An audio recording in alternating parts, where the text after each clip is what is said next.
statements and opinions are the personal views of those speaking and those speaking only. They do not represent any employers, organizations, or anyone besides the individuals on the podcast. These statements and views represent expressed opinions formed based on our best available knowledge. They are not meant to be used as legal fact and should not be taken or used as such.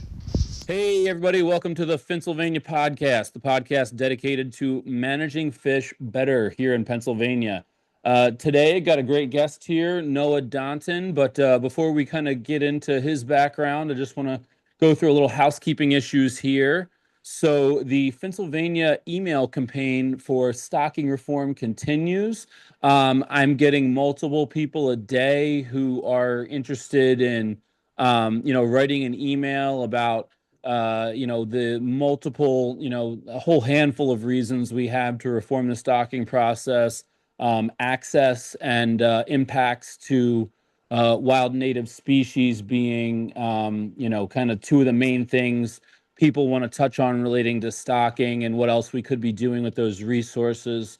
So if you're interested in writing to our elected officials and the media, CC'd on the same email for accountability, just reach out and DM me either on the socials. I'm James Selesky on Facebook, and Jim's Instagram underscore on Instagram. I'll put that in the show notes, or I'll list my email if you'd like to reach out to me via email. But I've had some great examples of letters being written, some very passionate anglers and conservationists out there.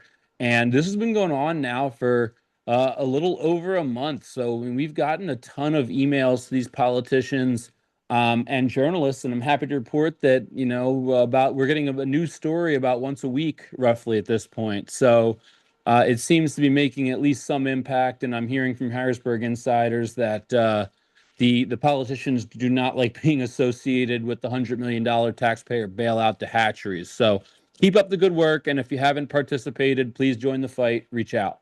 All right. So second thing I got to address here is Dark Skies Fly Fishing, awesome magazine done by Ralph Schurter, the editor and creator. Full disclosure, I've got a column in there, Fly Fishing After Dark. If you haven't checked it out, go give it a read. I'll put the link to that in the show notes. It's like $12 for a year, and you get 5 issues, and it's awesome content on, Pennsylvania, the Mid-Atlantic, and the Northeast. So go check that out. And lastly, you've got a little bit of breaking news here today.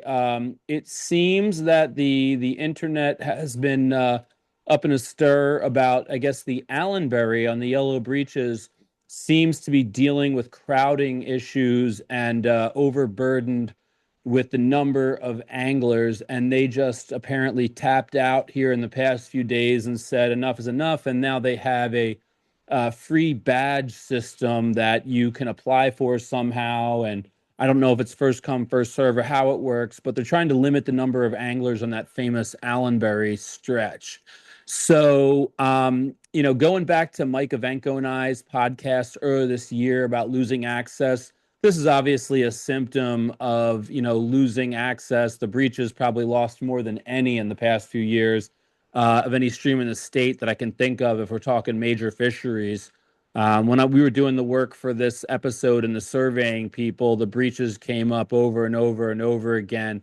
And this seems to be another symptom of the crowding and the loss of access. So I'm looking for a guest to discuss that, the Cumberland Valley kind of loss of access issue and the crowding and that kind of thing. So that's about it for the housekeeping issues. And then I want to introduce Noah Donten, ladies and gentlemen, author and native fish conservationist. Noah, do you want to tell folks a little bit about yourself and about your book?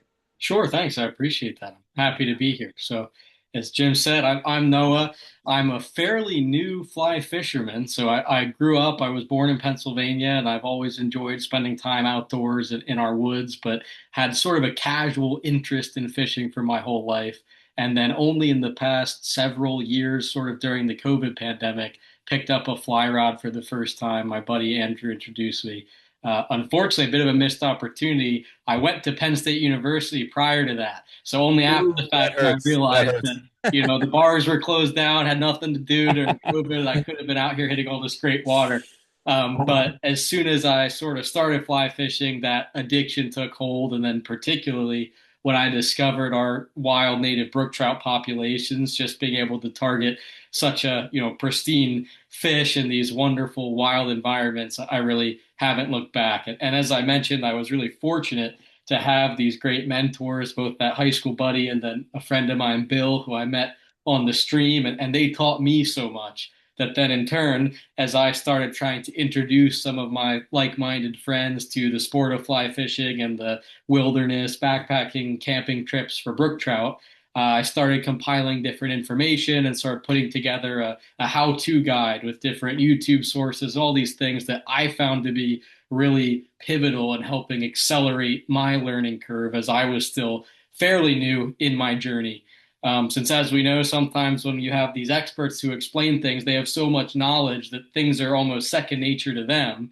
And as a newbie picking things up, it can be a little bit tricky. And there's maybe somewhat of a stigma to fly fishing, that it's a bit of a difficult sport or hard to pick up if it's not something that you were necessarily born into or grew up doing. So that was sort of how the idea for this book grew. And then I decided, since I was doing it myself as a passion project and self-publishing, I could do whatever I wanted. So I pulled in kind of a bunch of different subjects, a little bit of biological, historical background on brook trout, talking about how best to scout out and locate streams, tactics to fish for them, some sort of photo shot by shot diagrams a la Joe Humphreys on the trout stream, and then a bit of just personal stories and some fun stuff. So definitely feel free to check it out if you're interested in brook trout and want to learn more about how to fish for them. Absolutely. And we're going to put a link to that book in the show notes, folks. So if you want to give Noah a read, just look for that in the show notes and go check out that book. So you mentioned it, historical impacts of brook trout. And I know that's you and I got talking about today's episode. When you think about brook trout conservation and you talk about it, kind of understanding where they've been is somewhat crucial to understanding where we are today. I know so often when you talk to anglers, my kind of individual experience is that so often you mention brook trout and you're like, it's hopeless or they're lost cause, blah, blah, blah, blah, blah.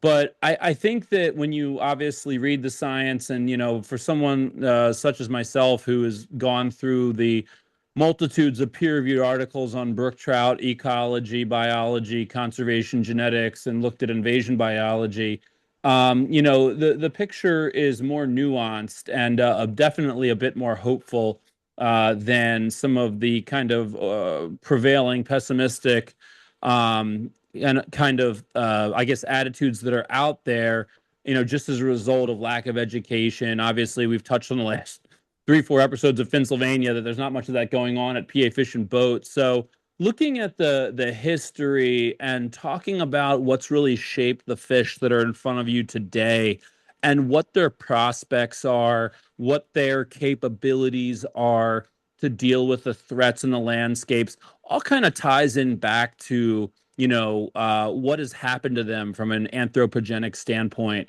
mankind's activity shaping these fish. So I know, Noah, we were chatting, we were talking about maybe kind of looking at the eras, so to speak, of what has happened to brook trout. Because when you look back and you think of it, there's these different eras. There's early colonization, and then there's things like, mill dams, and then later on comes like large scale timbering after small scale timbering for agriculture and whatnot. And then, going on from that, you have development and building of the major arteries of traffic, the highways in the state, and, superimpose in all of this, the introduction of non-native salmonids. And, there's these different eras, so to speak. So before we get into those, Noah, what would you say is, talking to the public, interacting with anglers, what would you say your average angler's perception of what has happened to brook trout historically is? Or what would you say their idea is about how they got from a once thriving native species that dominated the mid-Atlantic and Northeast to holding on in a tiny fraction of their past, range. What's most people's understanding in your opinion? Yeah, not to like subvert the spirit of the question, but I think like a lot of people, your average angler base isn't even aware of the history of this situation, right? Like I would Yeah. probably be a little bit disappointed to know if you surveyed your average trout stamp holder, what percentage of them can pick a brook trout from a brown trout from a rainbow out of a lineup, right? Like, Yeah, I guess I set the again, bar too high. You're right. yeah, perhaps. And to your point, like as you said, I'm not saying it's to fault any of the, individuals or the angler base in Pennsylvania.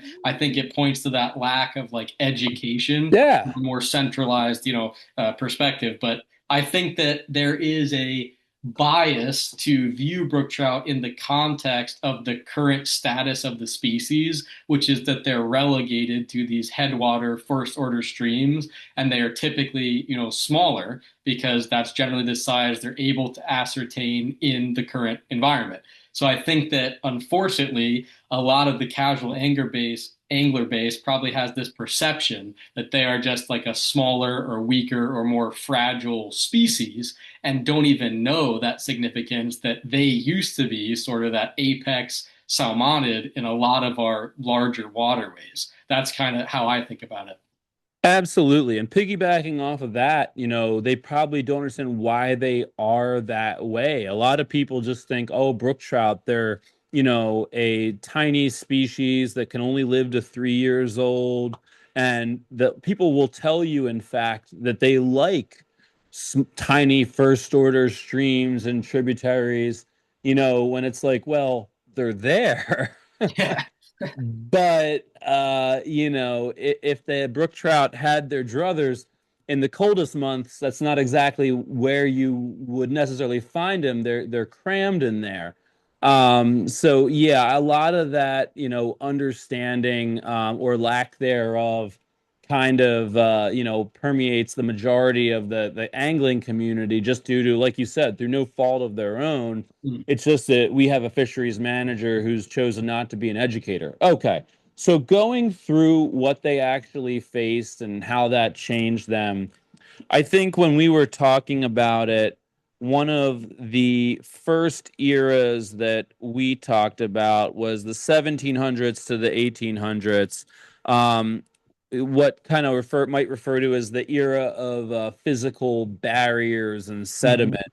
We had a lot of mill dams on the landscape. There were, people who had brought that kind of infrastructure or, kind of engineering capacity over from Europe, obviously. And you basically had people who would dam up a stream, create a lake, and then just run the lake through a mill wheel to process grain, flour, what have you, whenever they wanted. And for those not familiar with a mill dam, because we don't have many of them around today, it was essentially a huge wheel where when water went over the dam, it would turn the wheel, and that wheel, the motion from that wheel, would be used to process things, that energy. So that basically fragmented brook trout and made an impassable barrier in a lot of places. And some of the ramifications of that, would be when it gets warm and brook trout may migrate down to a large waterway in the cooler months to feed or spread their genes.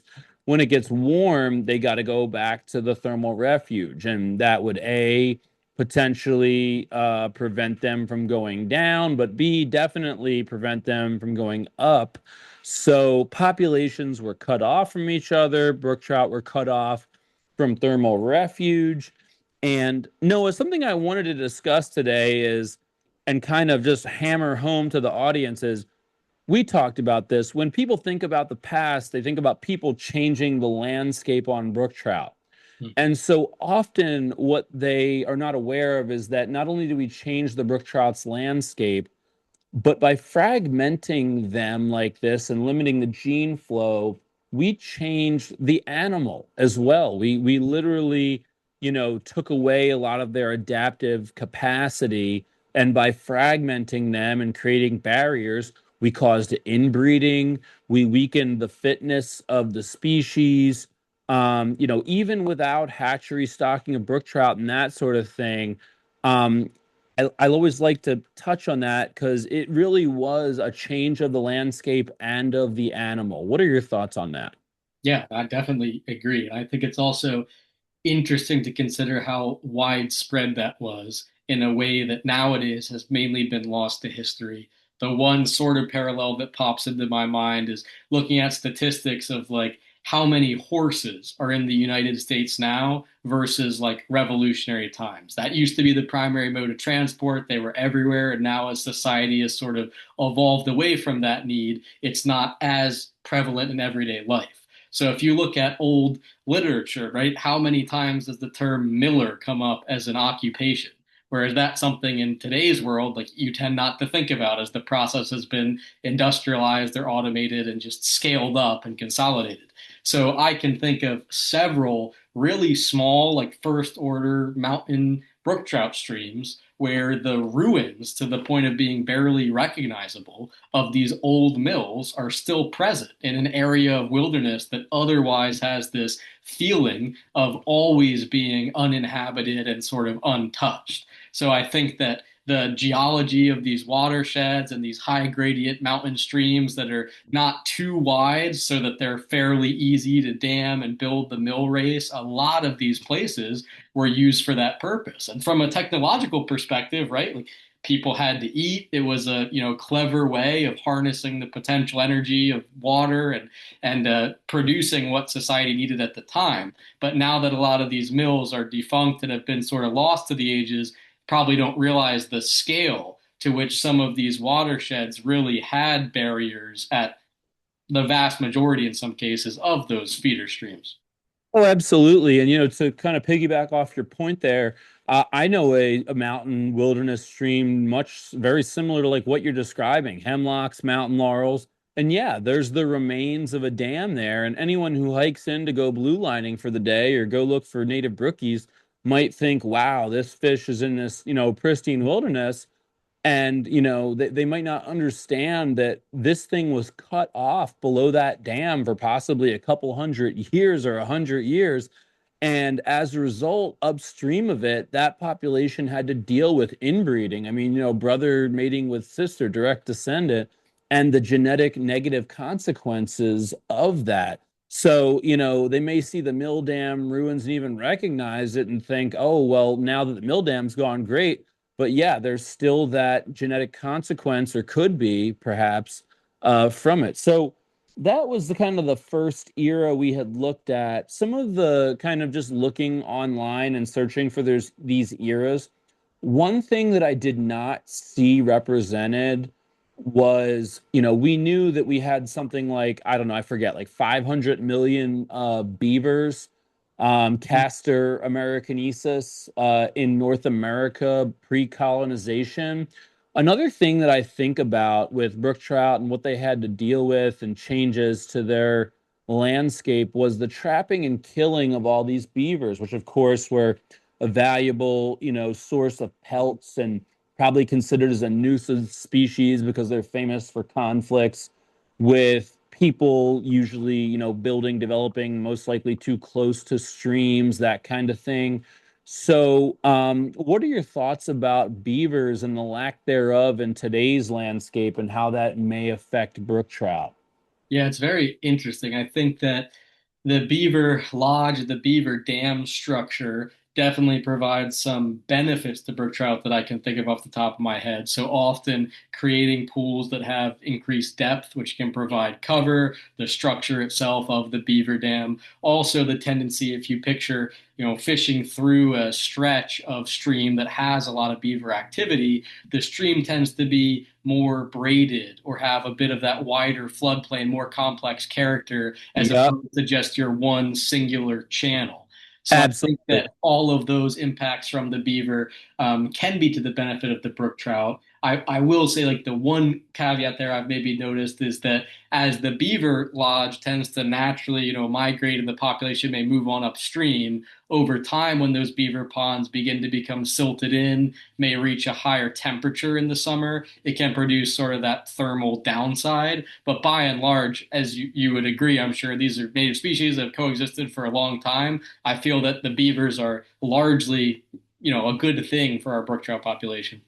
Absolutely. And a few things you said there I want to touch on. Yeah. So you mentioned the word braided channels or multi-channel.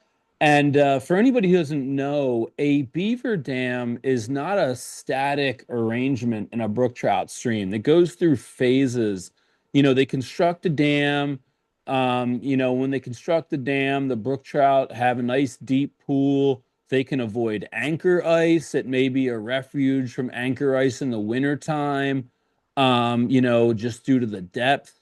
And as in time, as things go on, like you said, that's a wide area. Current slows down. Suspended elements that are, in solution as a colloid precipitate out and, line the bottom and it starts to silt in, and the beavers may move on and you get transitioned to what's called a beaver meadow, where that wet soil that the beavers dam has made very wet encourages a very high amount of tree growth, and you get very nice vegetation in there, and it goes into a beaver meadow. And this whole process of kind of spreading out the water on the floodplain causes a downwelling or an enhanced infiltration of water into the ground and the aquifer quite often, but even shallow ground like the hyporeic exchange zone, which is basically the gravel under the stream bottom. And what you'll notice is that I know that my local brook trout stream has a beaver dam. At the outlet of the dam, there are plants that you will only see in spring creeks and tailwaters. And that is because you get that awesome downwelling on the floodplain. So even though, as you mentioned, you have a wider surface area for more solar radiation, and sometimes that can increase surface temperatures, oftentimes we see that negated just downstream of the beaver dam, where the actual exchange into the soils or aquifers causes groundwater, almost like a spring, to come out below the beaver dam, sometimes even not only negating, but chilling the water based on what's on top in some situations. So there's a number of benefits to these beavers that are kind of missing from the landscape. And, on a milk carton, like, where are they? It's obviously pest control has gotten a lot of them, fur trappers in the olden days. It's also interesting the interplay of beaver dams with some of brook trout's other threats. When you talk about streams that we want brook trout in, or where we don't want non-native salmonids. Obviously, I love to fish for wild non-native brown trout, and we have some wonderful Class A or blue ribbon streams where the goal is brown trout and always will be. But if you go to, like, let's say in the northern tier above I-80, a watershed we could potentially manage for brook trout, one of those benefits of the beaver dams would have probably been that it would have given the brook trout a leg up on kind of mobility versus other species. I had seen some interesting research from Dr. Phaedra Buddy out of Utah State University, and Dr. Gata, who was also on the paper. And they had presented some evidence that native brook trout may actually be better at bypassing the aquatic organism passage concerns that were from beaver dams, because they co-evolved with our beavers here naturally. So that's another interesting aspect. So, okay, so we talked about how that era was somewhat not covered. Moving on, the next thing I think you and I discussed was the era of, mass industrial scale timbering. When you think of that era, what do you think about, Noah? I think about photos I've seen from the time, specifically in West Virginia, but extrapolating to think that Pennsylvania would have looked much the same, where you just have this mass scale, absolute clear cutting. Like, forget any semblance of moderation, not one tree left standing, no old growth. Like, it is really stark to see just the level of stumps. Like, it brings to mind the Lorax, right? The Dr. Seuss story. Yeah. It's definitely really crazy to see it. And again, knowing that, a lot of our second growth forests at this point are largely viewed as mature, and we have these big old trees, like the layperson who strolls through these woods probably wouldn't even conceive or really be on the day to day pondering how this used to look, not all that long ago. But obviously, that level of clear cutting, you have zero cover afforded to these streams. And that can be a temperature increase, I would imagine, to the order of 10 degrees more during the hottest months of the year. So, as an angler, the first thing I think when I see those pictures is just how hot that water would have gotten as a result. Not to mention that, Oh the yeah. food chain, right? You need the leaves from the trees to fall and feed the macros that feed the trout. So, definitely a devastating impact. Oh yeah. I mean, if I think about the one term that summarizes the whole thing, I mean, I think about ecocide, I mean, entire ecosystems, both terrestrial and aquatic, just dead. I mean, I have seen those pictures of bald, Yeah. eroding dirt mountains in Pennsylvania. I forget where I was. I mean, they got a picture up in Cross Fork. I forget if if it was the bar or the general store somewhere up there in Cross Fork. There's a picture of what it looked like when there was literally not a single tree on the mountain. I mean, it looks like a dystopian, like lunarscape. It is insane.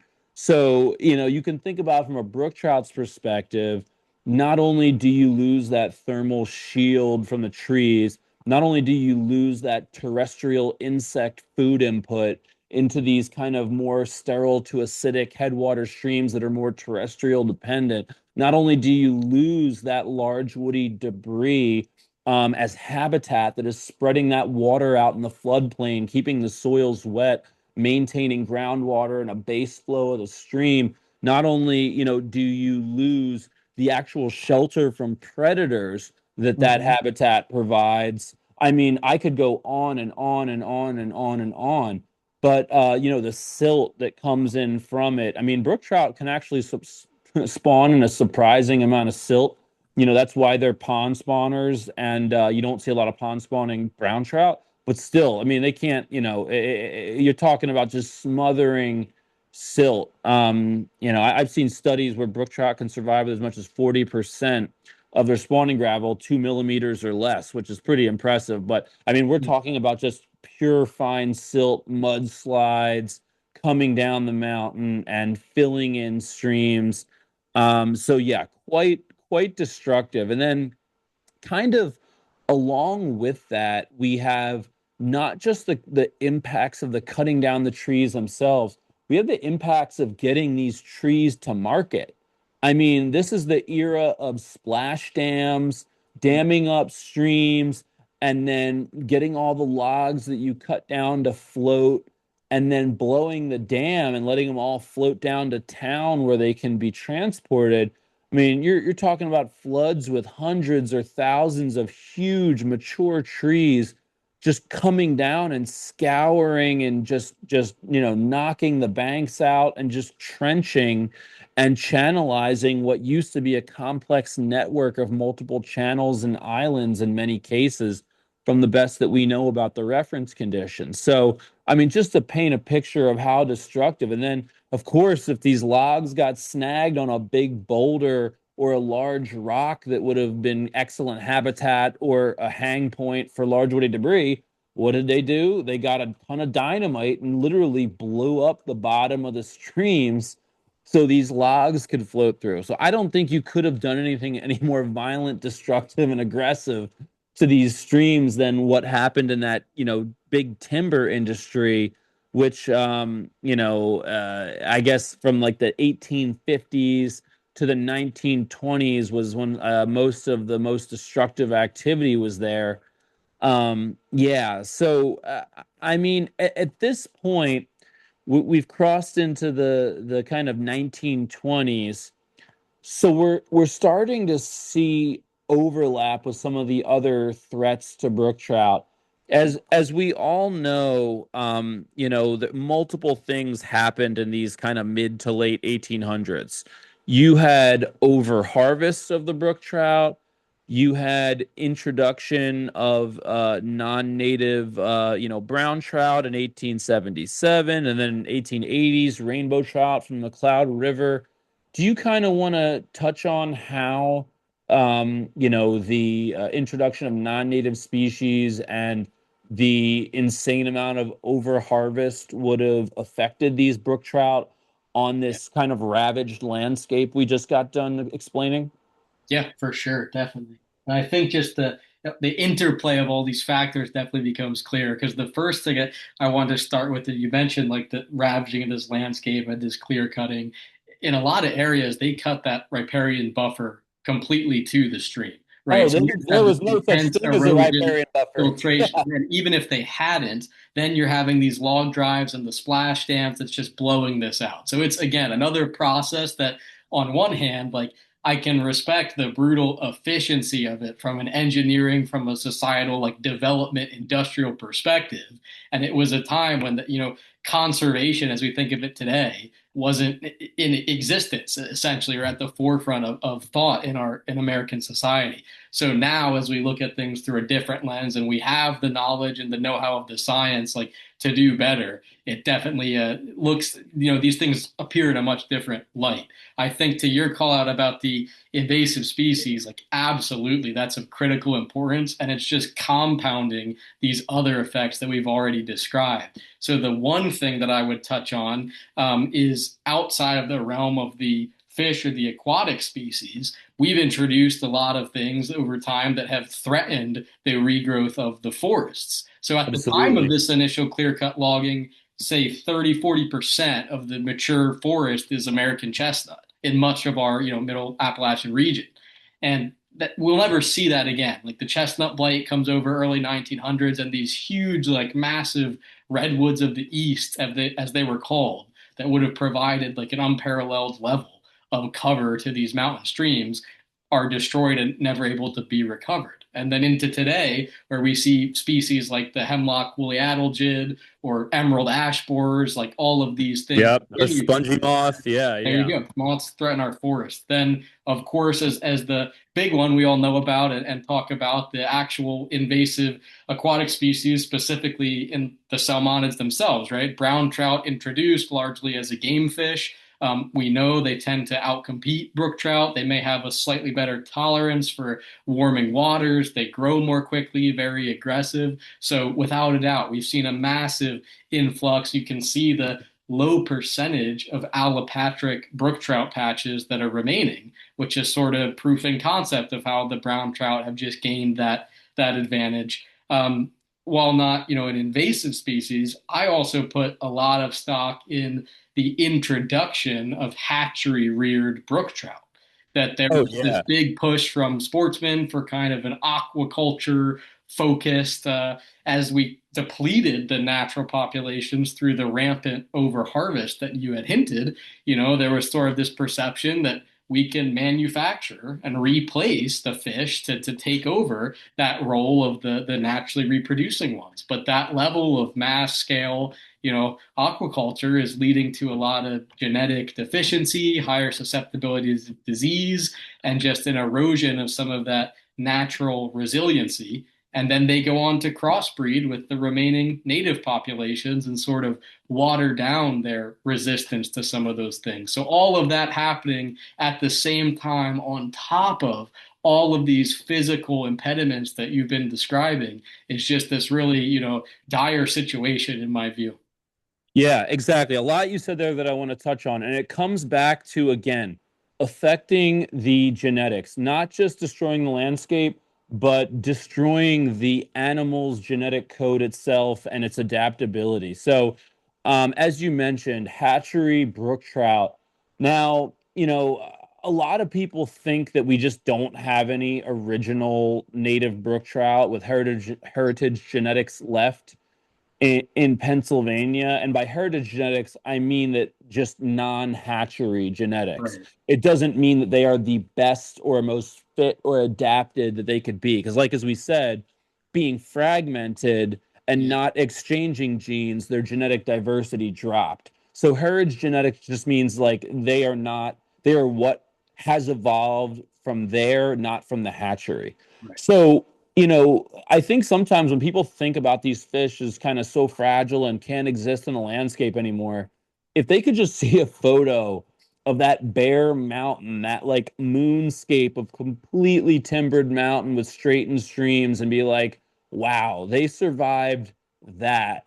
I think they would have a lot more respect for the For sure. resiliency of these fish. What do we know about how intragressed brook trout are in Pennsylvania?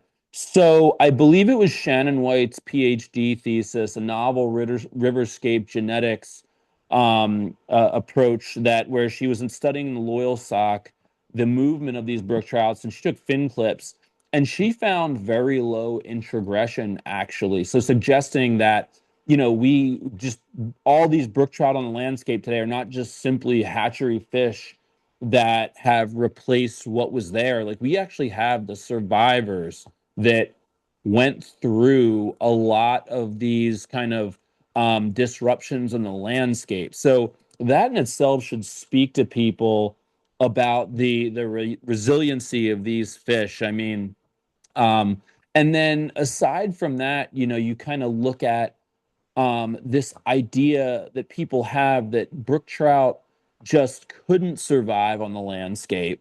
So these non-native salmonids were brought in that could survive on the landscape.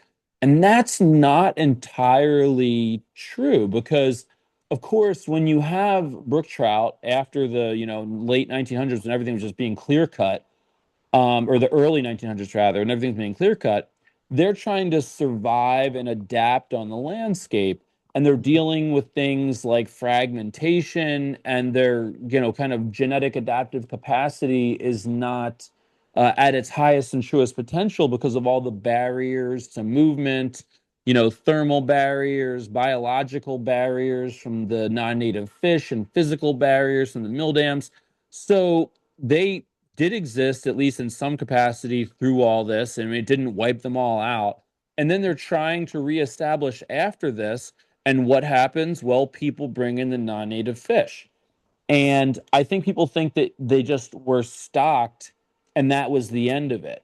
But what you see is that people tried so many different strains of these non-native fish, particularly the brown trout. I mean, you can see records in different states of people trying, sea forellen, Bach forellen, whatever from Austria, Loch Leven from Scotland, German black forest strain. So humans basically took this competitor for the brook trout and anthropomorphically or artificially injected a ton of genetic diversity into that species, Mhm. and made this very large gene pool to pick and choose and select and keep and cut out the genetic tools that they wanted, or which suited them best to invade the landscape. And brook trout had to deal with that human charity on the non-native salmonid. So it wasn't necessarily in every situation that they couldn't survive on the landscape. It was that they were trying to adapt, trying to survive, and you had this other parallel process with the other salmonids taking place through the aid of human beings. How about the harvest? Have you ever seen any of these historical numbers of The like, Poconos, like the Henryville house and all of them, yes, everyone I, likes to tell their, fishing stories, the one that got away. Maybe in the, the journey home, you caught 10 fish, and by the time you get home, you caught 20. Like, I get it. But I think there is, fairly credible historical record. At least most of the angling literature makes reference to these log books at some of these Pocono lodges on the Broadhead or Paradise, all these, brook trout fisheries of yesteryear, and guys were coming down from New York by train to catch what, dozens of brook trout, that oh, dozens. That's like in the hundreds in that's some cases. Yeah. Yeah, that's in the first hour. Yeah. I mean, I was it's so funny. I was going to mention the Henryville Lodge as well because for a number of reasons. Because one, because I found guest logs for the Henryville Angling House, which is considered to be one of the oldest fly fishing clubs in the country, where people would come, and for a Saturday, it wouldn't be uncommon for guests to log 200 200 a guest, keeping 200 brook trout. And these are like mid-teens, like by today's standards, ridiculous trophy fish. Yeah. I mean, these are enormous fish. So, I mean, you're again, and it comes back to, you're changing the fish, not just the landscape. So, when you have a huge population of large brook trout and you potentially have people keeping the larger brook trout. You are selecting out for, certain, genes whenever you have a predator looking for a certain subset of a population of an animal and removing them. So, you have that massive harvest. And then at the same time, kind of painting the full picture, you have people introducing what they see to be, a solution, which is non-native salmonids. So the Right. brook trout are getting cropped out, and then the in kind of non-native salmonids invading or getting the charity of different strains introduced, complete continual stockings. Whereas the brook trout did get some stockings, but obviously they were also just getting cropped off, and that kind of original population with those genetics that were evolved on that landscape and suited to it were Yeah. not being put back in, and it was hatchery fish. So you have one of the famous hatcheries, the Paradise Hatchery on Paradise Creek, where the Henryville Angling House is, that made a ton of these brook trout. And you have to wonder, in an area like that, where you have a huge contingent of people stocking hatchery brook trout in those streams, is that the same situation as the research on the loyal sock? Was there low introgression there, or was there a lot of introgression there? And I don't know. So you have all these factors and kind of this melting pot of threats and kind of insults to, brook trout as a species. So we've talked about the harvest, the introduction of competitors. I think one of the other big things that we got to talk about that was going on with brook trout in Pennsylvania in like the 1880s through all the way up to the 1970s, and frankly, still today, just like 30 minutes, 40 minutes north of me, and that's mining, like Yeah. coal and acid in the streams, and then even acid rain from factories in the Midwest. What's your kind of understanding of how that kind of threat to brook trout had interplay with everything else we've talked about? For sure. Yeah, maybe I'll offer some closing thoughts on the sort of introduction of the brook trout and the Paradise Club, and then pivot into the Yeah, yeah, mining yeah. conversation. So I know, like, when you think about this hatchery, to my knowledge, it was sort of introduced as a mechanism to salvage or promote this tourist destination of a fishery. So if I think about the incentive there, and how you would measure a successful brook trout, they want fish similar to kind of our current state of aquaculture, that they can grow fast, right? You want to get the biggest fish you can in the least amount of time possible. So just over a fairly short number of successive generations, you're kind of selectively breeding for characteristics that materially differ from the naturally selected adaptations and the sort of agile survivors that the brook trout, existing organically in the stream would possess. So to your point, like, if there is any interbreeding between these introduced hatchery fish, I'm sure that that's serving to further water down that population. So I just thought that was a really interesting point you brought up, and definitely, while at the time it was viewed to be bolstering or supplementing or even saving these populations, it ultimately was not really to their benefit. And then, like, you bring up the mining issue, which is a huge one, right? Just as PA was kind of the really big timber state, we were absolutely at the heart of specifically like the coal boom.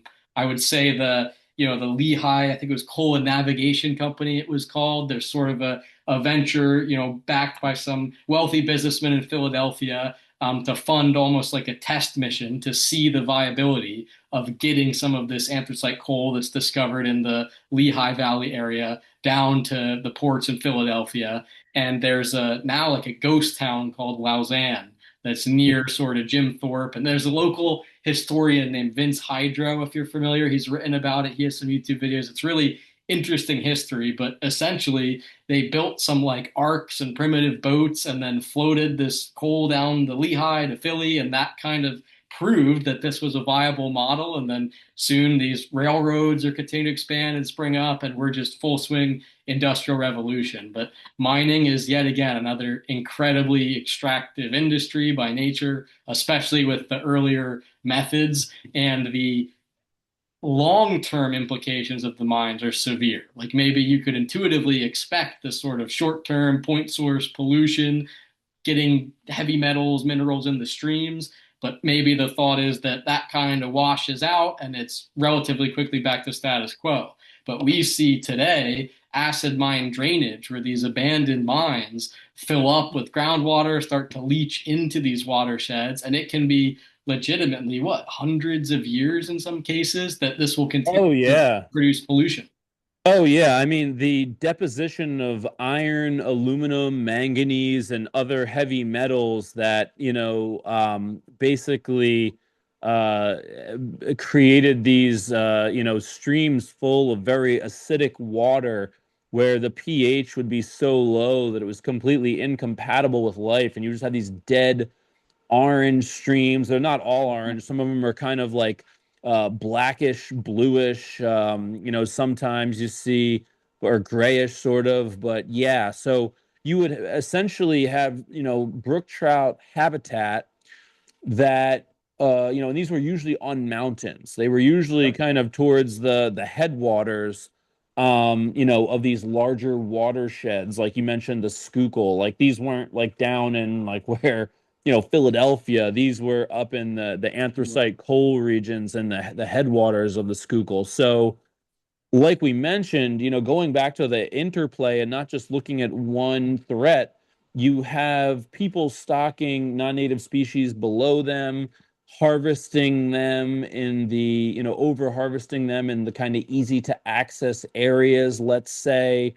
And then, you had these areas were timbered, and then when the trees started to grow back, you start squeezing them instead of from the bottom up, from the top down. So, we kind of think about some of these last bastions of like brook trout habitat as these like extreme headwaters.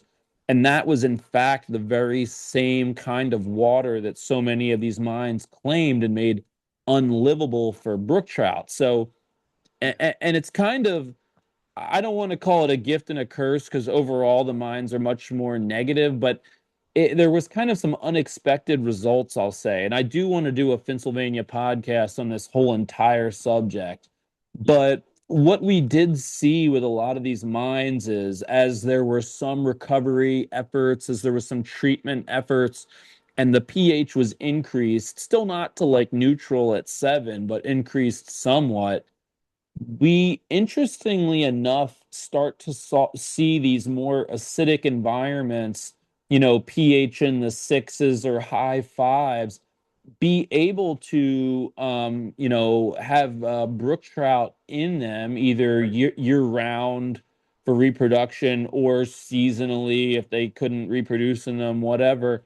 And we saw it act as a chemical barrier to non-native salmonids. So we actually see some of our watersheds where we don't have many brook trout left. And this is kind of the case near me. Some of the brook trout, the last surviving brook trout that are left in those watersheds that have stocking or non-native salmonids are in these orange streams. And it's really interesting. Like I just got done fishing 2 days ago. A stream is completely orange. And that's the last stream in that kind of sub watershed that I was in that you'll find brook trout in. And it's kind of no coincidence because the brook trout do survive in that orange acidic water a little better, but it was overall a very large detriment to them. So yeah, that's definitely a big part of it. And then we did talk about, from I got on the list here, biological displacement, 1870s to the present. We did cover that. I think that, going forward, and I kind of talked to each guest about this, Noah. We have 86,000 stream miles in PA. None of them at all are managed specifically for brook trout.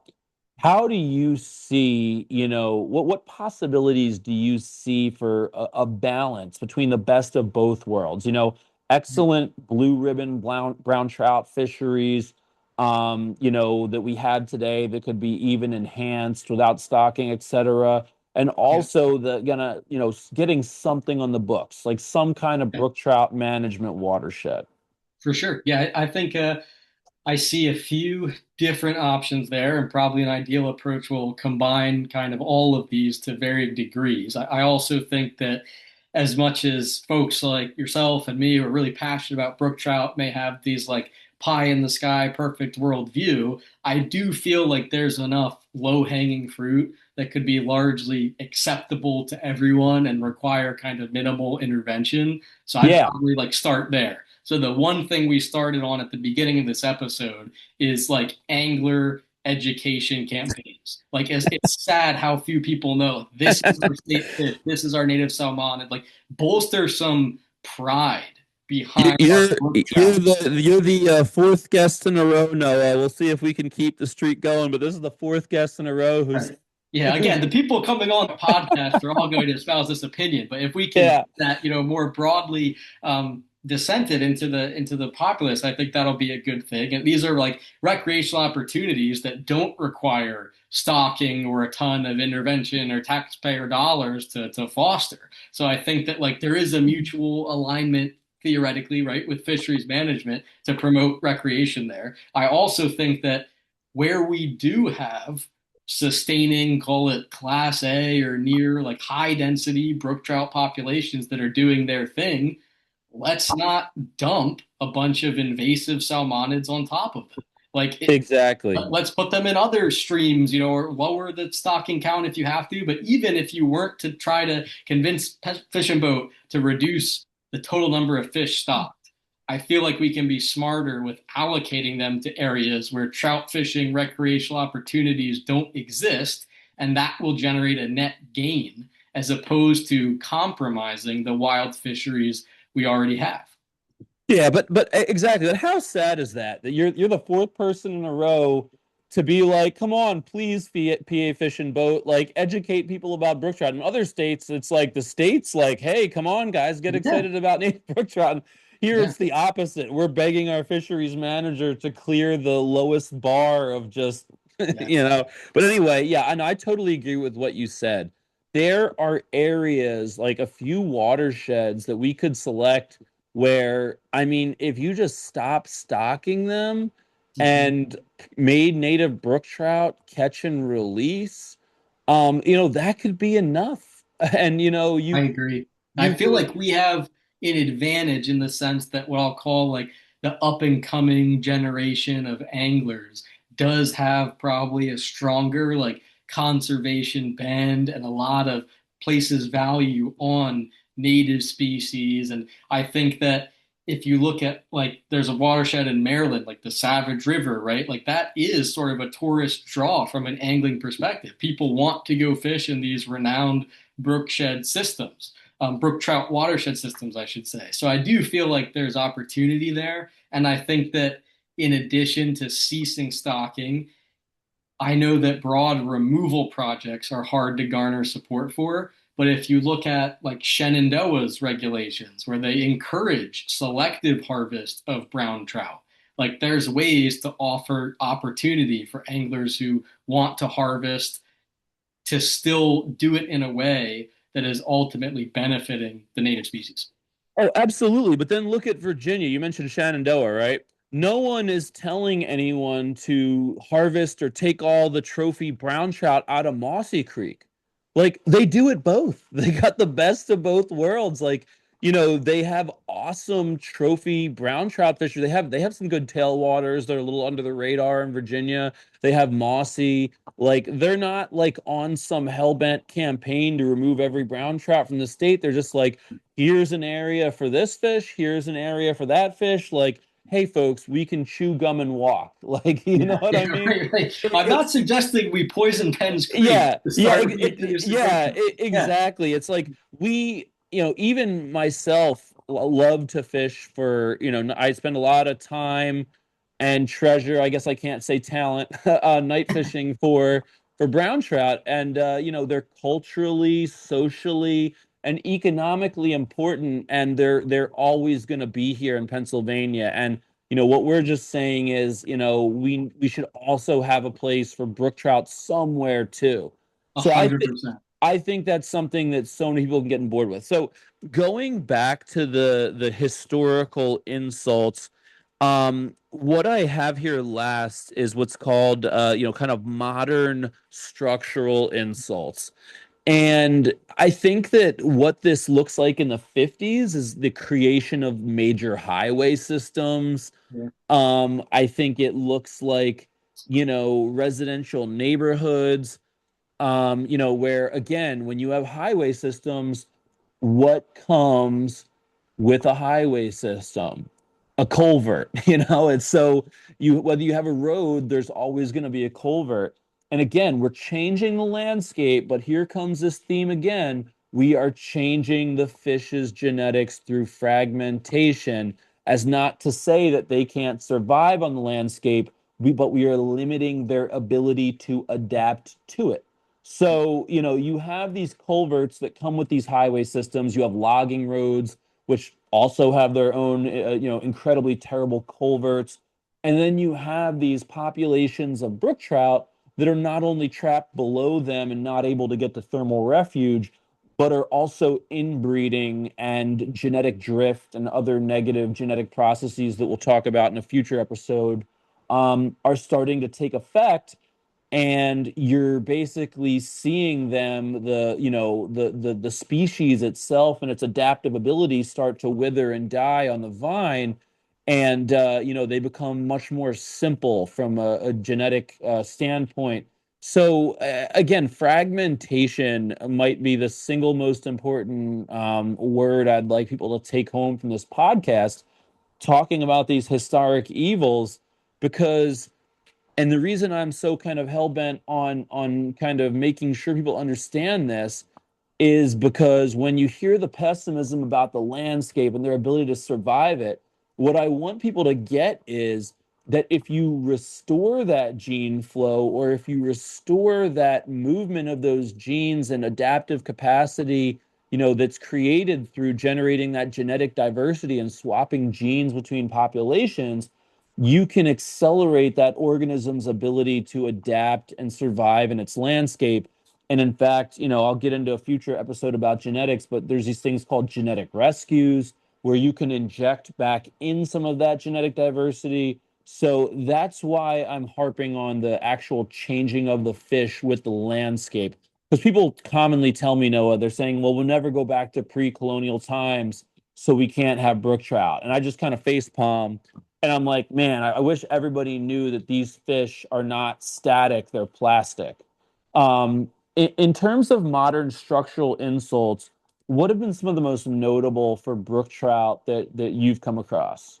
Yeah, I think the highway kind of systems you hit on and the little gravel roads is a big one. Another thing that jumps into my mind is development that's drawing down by significantly using a lot of water, right? Oh You're seeing yeah. lower water quantities in the different watersheds. I just read Monte Burke's book about the pursuit of like the world record tarpon in the Homo sassa fishery. And what Yeah. really rang the death knell for it was massive development in Florida and all this spring-fed seeps that have been feeding the bay. As those decrease flow by over 50%, the tarpon sort of stopped migrating to this as a hotspot. So while, it's a bit of a stretch to compare the tarpon to the brook trout, I think some of those same principles in areas like I grew up in Chester County, where you see massive, development and strip malls and different neighborhoods springing up, like the greater the demand for water as you start to see flow reduce, that can definitely be significant. In the more rural regions, we have the Marcellus Shale formation running through the mountains and the fracking activity, which maybe is definitely down from the peak 10 or however many years ago. But that's another activity that is requiring excessive amounts of water to be drawn and more roads to be constructed, trees to be cut down, et cetera. So I think that those sort of challenges, in addition to the road construction that you mentioned, but any development activity that's consistently depleting the amount of water in some of these headwater streams is going to reduce the amount of habitat or cover depth, available to the brook trout. Absolutely. And the other thing I'll add to that in my area is pipelines. Oh my God. Yeah. When I saw that Mariner 2 East come through, they it just went through all these brook trout streams in my area, and the how flashy they got from a from, I guess not flashy is the wrong word, that implies more water, but like how quickly they dirtied up Mhm. during and actually after still those pipelines came through because they basically ran it from farm fields into woods. So, like tilled dirt just goes down this thing like a water slide now. Yeah. And yeah, that was one big hit to brook trout streams. But I guess as you mentioned earlier, it was like the culverts, the connectivity hit, from the highway system, which was covering a relatively like low surface area of the brook trout's actual habitat, but more just like bisecting it into, different kind of, from a connectivity standpoint. But now what you see is you mentioned water withdrawal. That's the big one. I think that if you look at today's impacts on watersheds, if you had to just boil it down to one word about just what is getting really messed up, it's groundwater. Like, not only do you have withdrawals, like there was a very notable meat packing plant on one of our Pennsylvania limestoners that wanted to withdraw an asinine amount of water. You've had Nestle, the water bottle people try to come into, a bunch of big aquifers in the state, the best of my understanding, and wanting to bottle water. So they were interested in the water. You have, data centers now, which want to use a lot of water. You have so many people who want to use this water and take it out of the ground. And then at the same time, what comes with all these data centers and warehouses and neighborhoods? Impermeable surfaces. So the raindrops hit the asphalt, and instead of percolating into the ground and recharging these aquifers that provide this critical base flow and spring water into these streams, it just runs hot and dirty over the surface, accumulates a bunch of, sediment and a bunch of, the name of that compound in tires that kills fish escapes me at the moment. But there's all kinds of things that are on the surface that you don't get when it percolates in the groundwater. And it takes all those chemicals and suspended solids, hot and dirty, in the sunshine, down into these streams. So you have water being taken out of the aquifer, and then you've got, water being cut off from the aquifer. And there's no better kind of illustration than this of the Cumberland Valley. My God. Yeah. I mean, you've got streams like, Trindle Springs, Cedar Creek, which was like featured in Limestone Legends and used to have 7-pound brook trout. Now it's like it dries up, it's barely there. You have a Hoagstown run, all these like Eastern Cumberland County limestoners are just like graveyards of like streams. And it's because they've lost their ground flow. There's water withdrawals, and then the aquifers aren't getting recharged due to impermeable surfaces and a whole bunch of other issues. So I think, Noah, are you satisfied with that as a kind of breakneck speed kind of summarization of the historical, categories of different historical evils visited upon the landscape? Yeah, there's a lot there, but I think you went through a lot. I think you did a great job of teeing up the big ones there. Yeah, well, thank you, and you as well. And so just kind of getting into it here at the end, you and I both talked about how brook trout have been such a large shaping factor in both of our lives, and kind of the importance of them to us and many other people. Um, getting into it in the past few years, what's your favorite memory of interacting with these fish? Yeah, that's a hard to pick just one probably. I guess one that comes to mind is a trip I took last year with my dad. So he taught me to fish, growing up, mainly like spin fishing for bass and that sort of deal on the kayak and the Susquehanna. And I had just gotten more into the trout fishing and fly fishing recently. So I've been gradually introducing him to fly fishing, and that mainly was for stock trout at first on the local streams. And I, convinced him to come out on like a camping trip with me to northern Pennsylvania and see what this like brook trout, wild brook trout thing was all about. So we were heading up on our trip and stopped in the Poconos to break up the drive. And this would be his first time like really brook trout fishing. So I picked out a stream I thought would fish well. And we get there, bright and early, only ones there, public land, like pull off that can fit one car. So everything's, looking up. We pull out of the car, pop the hatch, and start rigging up. And immediately we were just set upon by mosquitoes. Like 100 billion bugs everywhere. Like probably my fault for going to a rhodo swamp in the Poconos in June after a rain. But anyway, we somehow managed to make it into the stream, and now he's got his sea legs trying to figure out how to wade on these ankle breaker boulders, and it's a bit probably outside of his comfort zone from the type of fishing that he's used to. But as we're working upstream, I'm trying to coach him a little bit, and like I'm really excited to get him on his first wild brook trout, but I also don't want to be like telling him how to fish when he knows what he's doing. And there's all the typical mishaps that you'd expect for your first time brook trout fishing, right? You forget to set the hook on one, or you're not managing the line, fly Yeah. stuck in a tree. The rhododendron's not gonna let it go. So definitely, he's getting strikes and kind of maybe getting a little bit frustrated that he can't quite pull it together. And then as we're getting up kind of close to where I was planning to stop fishing, he manages to hook and land one. And it's, all of 4 inches, but I can still see this like sense of pride, right? And it's kind of this funny juxtaposition of this big guy, in the stream, like with this tiny fish, and just really seeing a grown man like get excited like that. But it's the same kind of childlike excitement. Like I can remember my first time catching a fish with him at the bass pond outside his work, right? So just a really cool like father son moment to share. And then as we kind of get up to this big waterfall pool where we were going to take out and get back to the car, it's an interesting setup because this stream has wild brook trout, obviously, but there's also brook trout stocked in still water Ah. stream. And in a probably well-intentioned regulation, it's catch and release in this lower section, but the stocked fish inevitably get washed down over the falls and congregate in this pod. Following the regulations, you can't take them out. So you've got the warming water from the dam, and you've got the stockers. So it's like theoretically a great pool. I don't think I'd ever caught a wild brook trout out of there.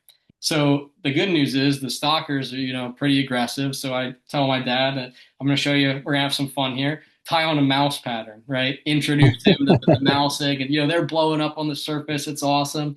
So he has his go at a few fish, and I think it's starting to rain. So as you're well familiar, the one more cast, we really got to get out of here. I have one big fish blow up and roll, see that orange belly. Like it was a big, stalker, but big 15, 16-inch trout. So I'm like, all right, I got to see if I can get this one. So I cast the same area, a couple strips, pause, nothing happening. I'm bringing it across the middle of the pool, and I get an eat. And I set the hook, and it's on, and I can tell pretty quickly that, it's fighting, but it's not that big football I've just seen. And as I bring it in and go to net it, I'm just stunned to see that it's like undoubtedly a wild brook trout, probably in that 8, 9-inch class, nothing huge. But I'm just really like blown away to see the fighting spirit of this fish, right? That's surrounded by all these big fish that have been put in, propagated artificially, flushed down, water, and it's still like, you know what? I'm going to try to shark this prey item that's half my size. And Yep. my dad could even like recognize, right, that there's something special about this fish. Like side by side, you can see the color, the pristine quality of the fins. Like I kind of get it now. So that was just like a really cool, special moment and a great start to the trip. But that's one thing that comes to mind. I joked it was like the poor man's Labrador trip because we're getting bugs, but you're catching fish on the mouse. So it was fun. That's really cool. And I think to some of my favorite experiences with brook trout, and kind of what has what has kind of given me the energy to do the advocacy, for better management and invest the time into it.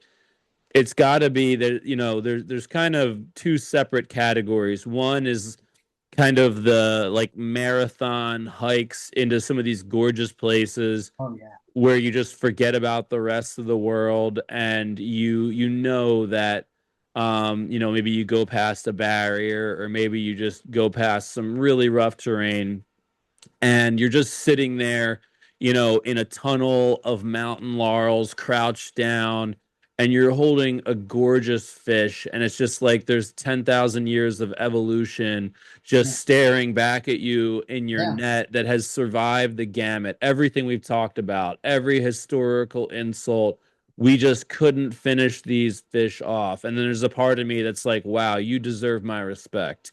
And then the other aspect of it is, taking out my son or my daughter to, these like just epic brook trout camping trips in the PA wilds, and, waking up, making coffee by the campfire, getting them fed, heading out in the stream, just tramping, around through the woods and just hiking, taking them to someplace beautiful, hemlocks, mountain laurels, and just having them, interact with that fish. They're seeing beavers, they're seeing, like porcupines in the trees, they're seeing black bears, kind of skitter down the hill.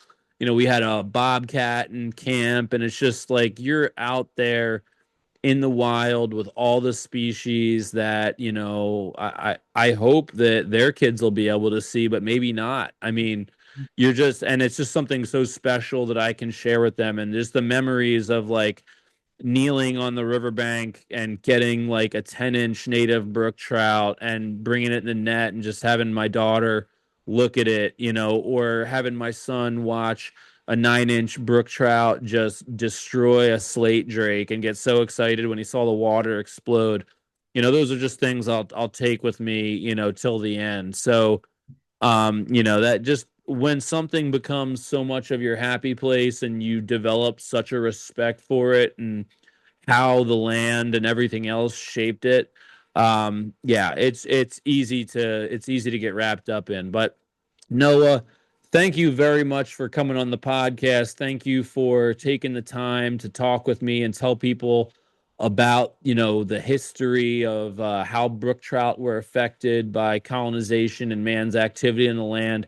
It's been an absolute pleasure, and I hope you're going to be getting out for them soon here with the warming weather. Yes, sir. Absolutely. I appreciate the opportunity to come on and talk about it. And I think we both agree that it may sound silly, but the world would probably be a better place if more people went out and got to experience the joy of catching a wild native brook trout. So love what you do with the podcast, and hopefully, like you said, we'll be able to hold things down from a conservation perspective. So your kids' generation and many thereafter are able to continue to experience these wonderful fish in our great state of Pennsylvania. Absolutely. With, my understanding of, what I've seen in the literature and what other states are doing, it really shouldn't be that hard to, keep at least some of these fish on the landscape in perpetuity if we start managing them correctly. I don't think anybody, is saying that we can, stop all of them from being affected by human change in the landscape, or, warming climate, but it's also, I think, just as foolish, conversely, to think that it's a lost cause. So I totally agree. And thank you very much, my friend. Take care. Sounds good. Thank you.